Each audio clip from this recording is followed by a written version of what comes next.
For years, ASUS was the enthusiast darling, the brand that gave us side-mounted ports, physical cooling fans, and the last great compact flagship. But the experiment is over. The rumors have been confirmed, the departments have been merged, and the ASUS smartphone is officially dead. How did one of the most powerful hardware manufacturers on the planet lose the smartphone was so completely that they had to abandon the field entirely? Let's have a look at the factors that killed the ASUS phone.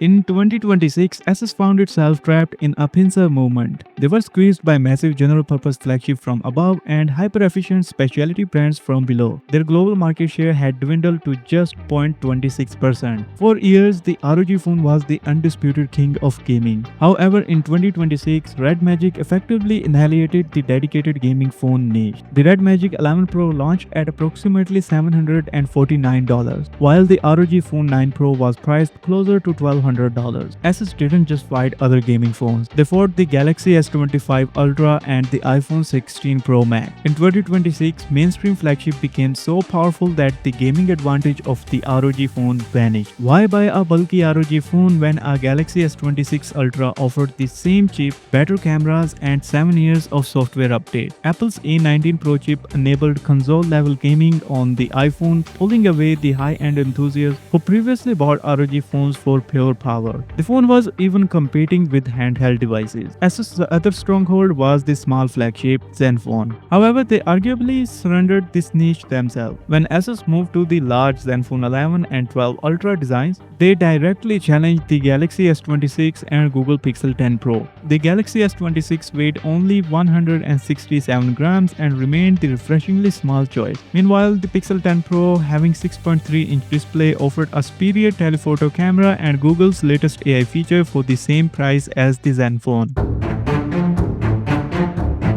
By 2025, the smartphone industry underwent a longevity revolution. Samsung and Google began offering 7 years of OS and security updates, effectively telling consumers that a $1,000 investment would remain modern until 2031. In contrast, ASUS stuck to its 2+4 policy, 2 years of OS updates and 4 years of security. This created a psychological barrier for buyers. Purchasing a Zenfone or ROG phone felt like buying a product with a pre-programmed expiry date. ASUS always targeted the power users, the gamers, and tech enthusiasts who understand specs deeply. Ironically, this is the exact group that cares most about software longevity. While competitors like Samsung and Google pivoted to a long-term ownership model, ASUS remained anchored in an outdated cycle that eventually alienated its most loyal fans and destroyed its market value.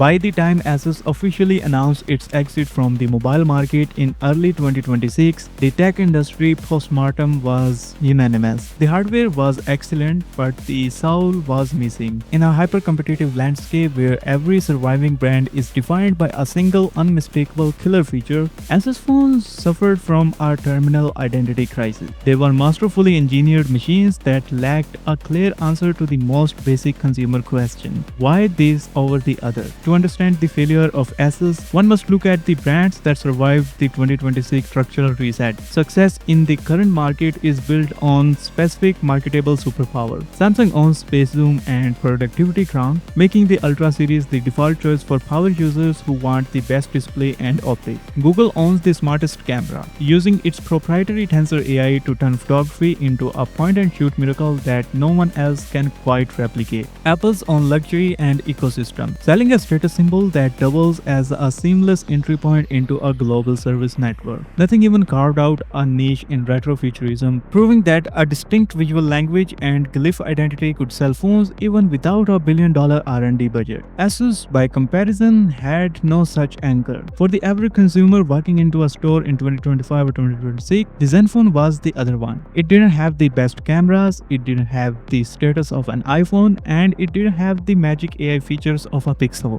By making the Zenfone bigger, they lost their only speciality.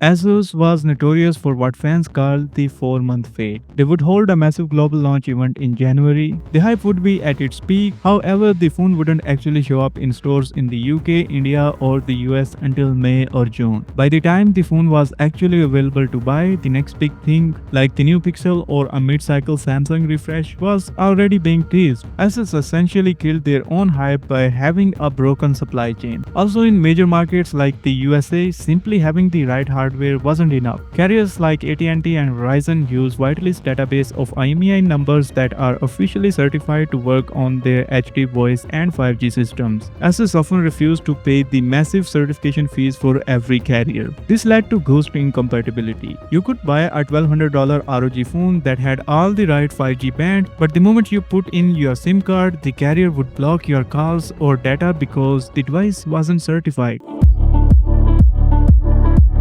ASUS isn't going bankrupt. Far from it. Their laptops are great and their handheld business is booming. But the ASUS phone as we know it, the quirky, enthusiast-driven disruptor, is likely on its last breath. They got squeezed by specialized gaming hardware on one side and the software giants on the other. They tried to be everything to everyone and ended up being nothing to nobody.